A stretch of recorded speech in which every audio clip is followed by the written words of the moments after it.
Thousands of cars drive past this spot every single day here in S2E12.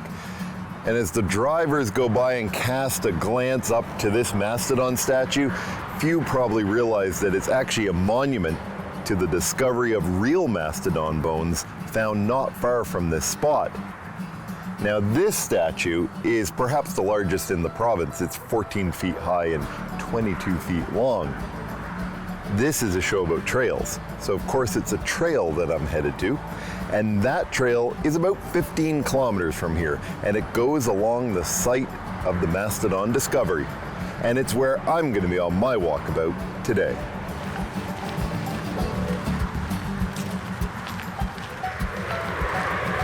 So this is the Mastodon Trail, which is part of the Trans-Canada Trail.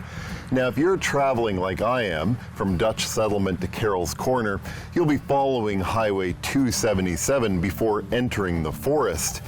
And along that journey, you'll first get to learn about the history of Dutch settlement, an open pit gypsum mine, and the mastodons that were found there. Dutch settlement was originally called Keys after William Keys in 1786. He had one of the first land grants in this area. The name was changed as a tribute to German immigrants who moved to the area. German? Not Dutch? Yes, you heard me correctly. The word Dutch is actually an anglicization of the word Deutsch, which means German. The German immigrants moved up from Lunenburg in 1786.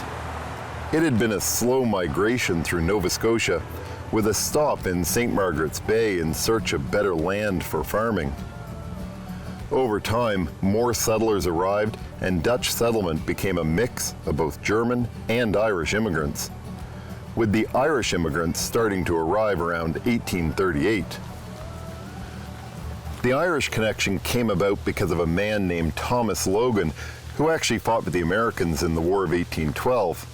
He was captured and imprisoned in Halifax, but it turned out he liked Halifax, despite his introduction being in a prison. He returned to his home in Ireland and brought a number of his family members back to make a home in Dutch settlement.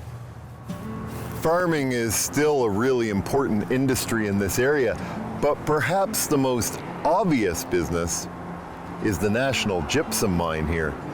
This is the largest open pit gypsum mine in the world, with a surface area of over 3 square kilometers. It opened in 1954. In 2015, it received approval to expand this site by a further 1.5 square kilometers, which will allow the mine to continue for at least another 20 years. This is a big mine. If you fly in or out of Halifax Airport on this route, it is easily spotted from the air. The mine's address is in East Milford, but it touches a number of small communities. The amount of gypsum the mine produces depends on the time of year. On average, it produces 7,260 tons of gypsum a day, but is capable of producing double that at 14,520 tons in full production. The gypsum is crushed on site for transport by rail to a loading facility in Dartmouth at Wrights Cove, where it is put on ships owned by Canada Steamship Lines. Ultimately, it makes its way to the United States, where it is turned into wallboard and other gypsum building products. That facility in Wrights Cove can load 4,000 tons of gypsum an hour. Because of the transport by rail, production is reduced significantly between January and March. The gypsum can actually be flash frozen by the wind chill on the trains operating at 67 kilometers per hour along the tracks, which then makes unloading a lot more challenging. Gypsum mining has actually been a consistent industry for Nova Scotia for over a century. Nova Scotia now produces over 80% of Canada's gypsum and over 6% of the world's supply. With so much of the production headed to the United States for the manufacture of building materials, industry employment and production is highly dependent on the U.S. housing market. As a result of a decline in housing starts south of the border, production has declined in Nova Scotia by 75% since 2006, though it remains an important industry. Many mines have been shut down or put in maintenance, waiting for a possible rebound. This quarry is where the remains of a mastodon were found in 1991. An excavator operator by the name of Stanley McMullen was working when he noticed a tusk in the mud. Experts from the Nova Scotia Museum were called in, and over the next 10 months, they pulled out an almost complete skeleton of an adult mastodon. The bones that were discovered were dated to around 80,000 years old. The adult skeleton was found along a mud wall in a sinkhole. It's likely the mastodon fell into the sinkhole and died.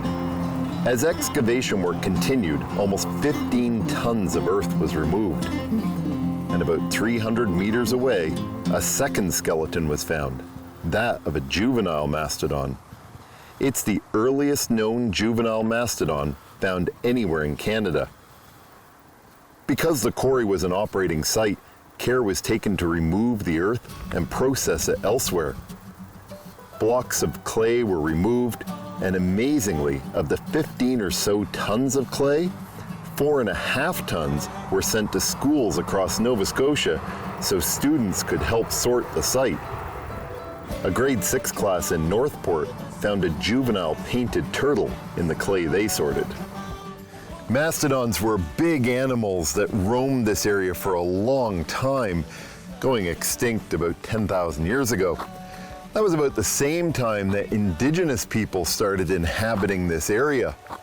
Now, the mastodons became extinct, but nobody's exactly sure why.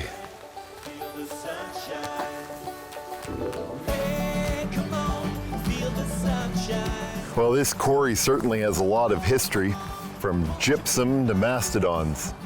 Well, after the break, it's time to move on past the quarry and head into the forest on my way to Carol's Corner. Won't you be mine? Feel the sunshine.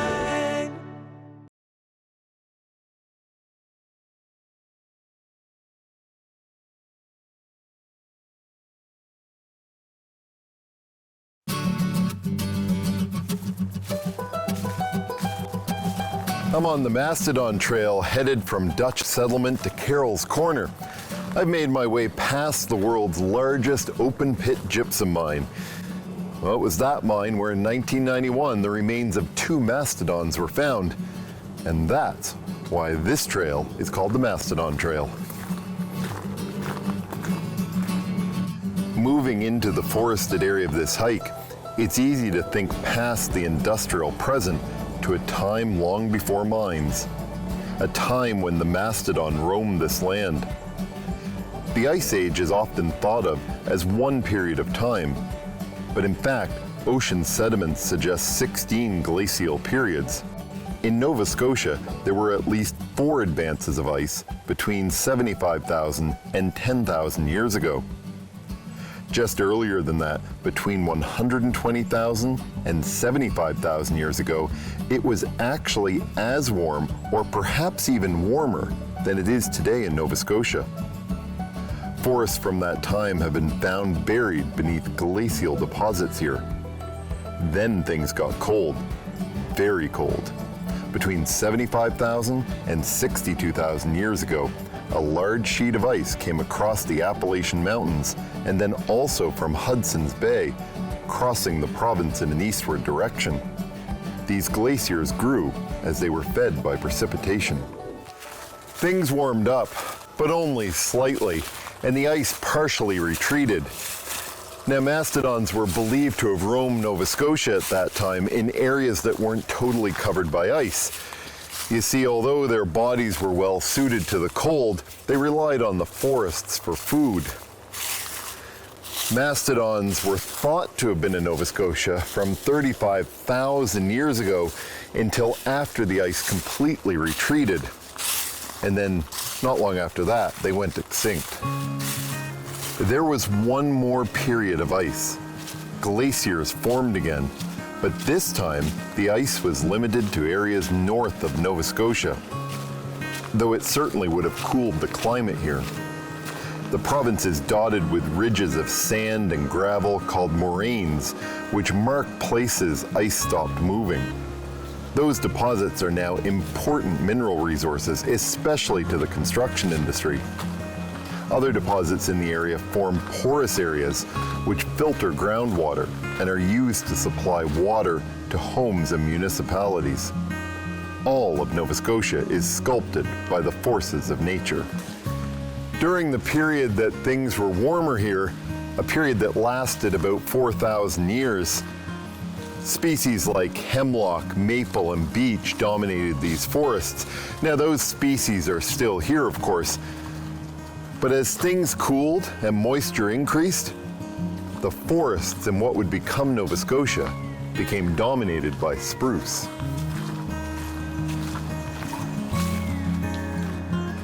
As things warmed, human migration came to Nova Scotia. The earliest evidence of people populating Nova Scotia is about 11,000 years ago by the Paleo-Indians. At that time, there would have remained ice sheets in some places, and much of the land would have looked like tundra. Species we now associate with Arctic environments would have been common. Archaeological evidence of human settlement that far back is scarce, however, as rising sea levels would have destroyed coastal sites. Over the last 1,000 years that the Mastodon roamed this area, Indigenous people were setting up communities and living from the land. For thousands of years, they would hunt and fish in these forests. Bass, eel, shad, salmon, smelt, trout, deer, rabbit, pheasant. There's so many species that were and continue to be hunted here. The Shubenacadie and Gaze Rivers and McLennan Brook run close to here and have been historically important for fishing.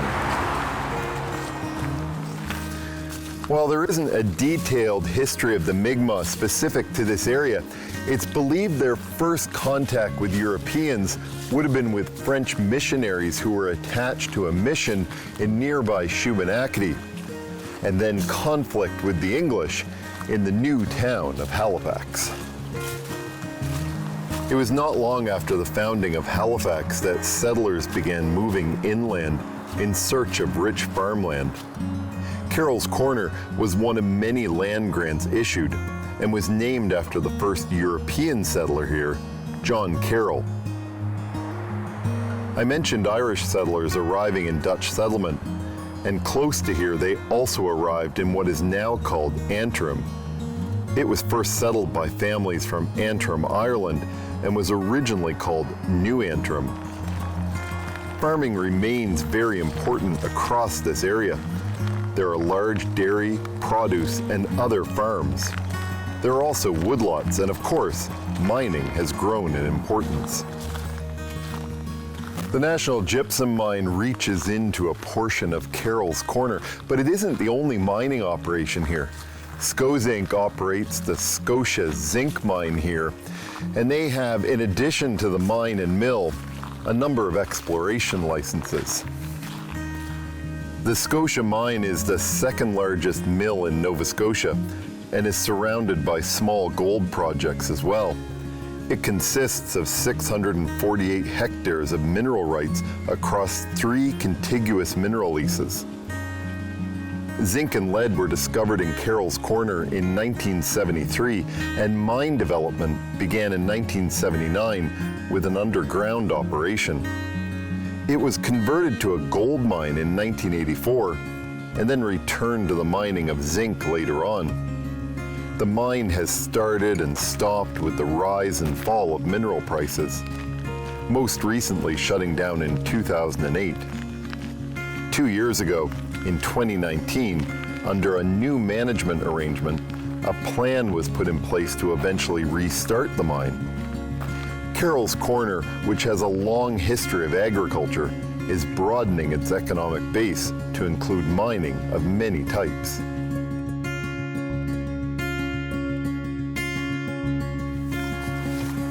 This is a beautiful trail, especially as you get into the forest. You know, it's perhaps a bit cliche to call a trail unique because they're all unique in their own way. But it isn't that often that you start a hike in an industrial area that has a really deep connection to the land and then find yourself in the midst of the forest. In 2016, funding was announced to support construction of a 50-kilometer trail corridor to Carroll's Corner from Halifax Harbour. Now, obviously, many parts of that trail already exist, such as this section, but it would provide onward connections to the Trans-Canada Trail, which this is part of. I've reached the end of the Mastodon Trail. Now, from gypsum to zinc, right down to the fertile soils that make this area so special for farming, the history of this area is defined by its geology.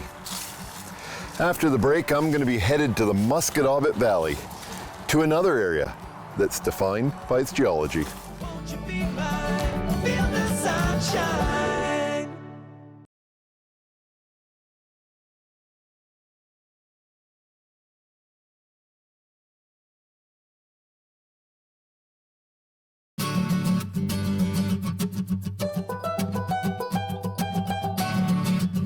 Here at the north end of the graded portion of the Musquodoboit Trailway, you'll find the access point for the Gibraltar Rock Trail Loop. Now, that loop itself is only a little more than 2 kilometers back to this parking lot. But during that hike, I'll be climbing 144 meters, so don't let the distance deceive you. And it's here that I'm on my walkabout today. To the north from here, the trailway heads along the former rail line towards Myers Grant and on through Musquodoboit Valley. I'm headed south on the former rail line towards the turnoff for the Gibraltar Rock Trail. Continuing along the trail will take you along a mostly straight section passing Bear Lake and the Admiral Lake Loop Trail, ending this section of trail at the Musquodoboit Railway Museum. This former rail line opened in 1916 and it was abandoned in the 1980s. It was known as the Blueberry Express. Now, legend has it that it got that name because the railway itself moved so slowly that people were said to have actually gotten off the train, picked blueberries, and got back on the train before continuing on their journey, often to places like Dartmouth.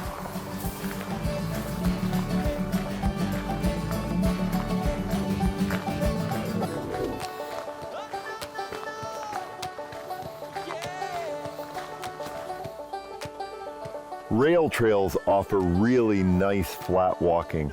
They're often well graded, very often well groomed. Well, I've made the turnoff for the Gibraltar Rock Loop Trail, and that well graded, nice flat walk is about to end.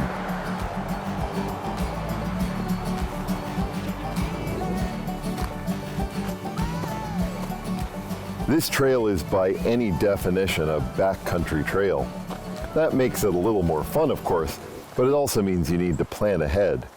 For the majority of us, this is a trail which is inaccessible in winter, so it's one to enjoy from spring through fall. Occasionally, there have been rescues on these trails when people have fallen, twisted a foot, or worse. Those rescues are not easy to accomplish, even for experienced and trained crews. So take your time, watch your footing, come prepared. And most importantly, have fun.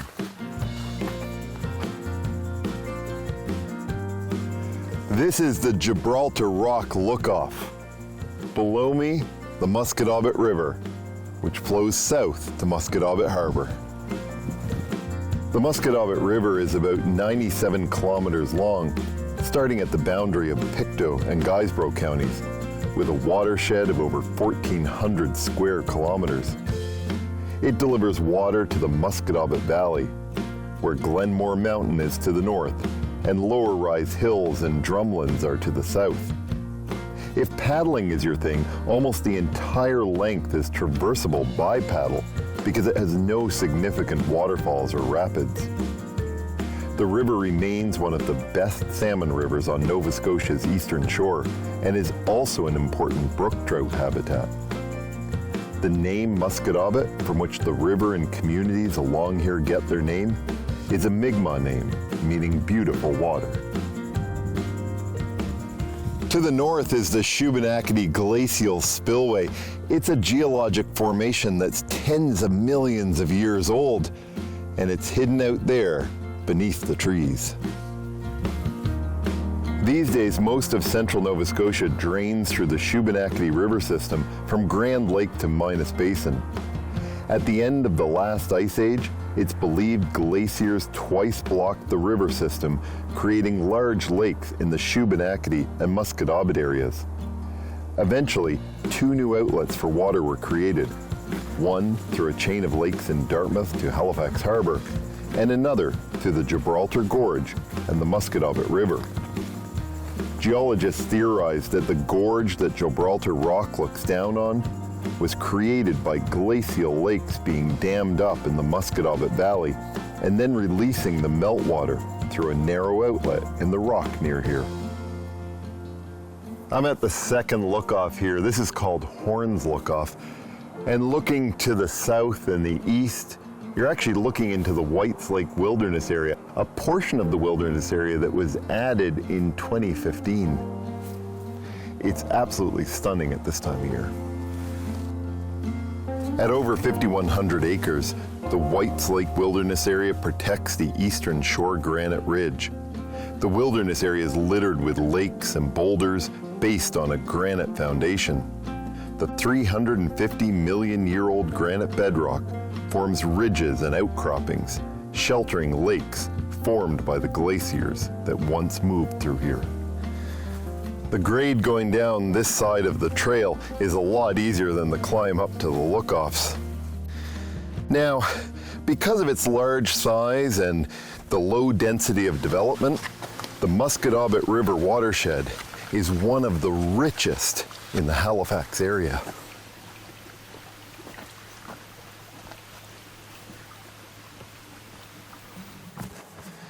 This is where the Gibraltar Rock Trail meets the Granite Ridge Trail. Now, the Granite Ridge Trail continues on from here for about 10 kilometers. It's very much a backcountry hike. It's tough. You want to be prepared. That's not for me today, but perhaps one day.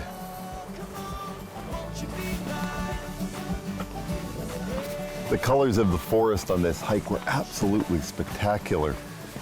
And they remind me of something the famous painter Claude Monet once said. The richness I achieve comes from nature, the source of my inspiration. Wherever your next walkabout finds you, I hope that the sounds and the colors of the forest bring you inspiration.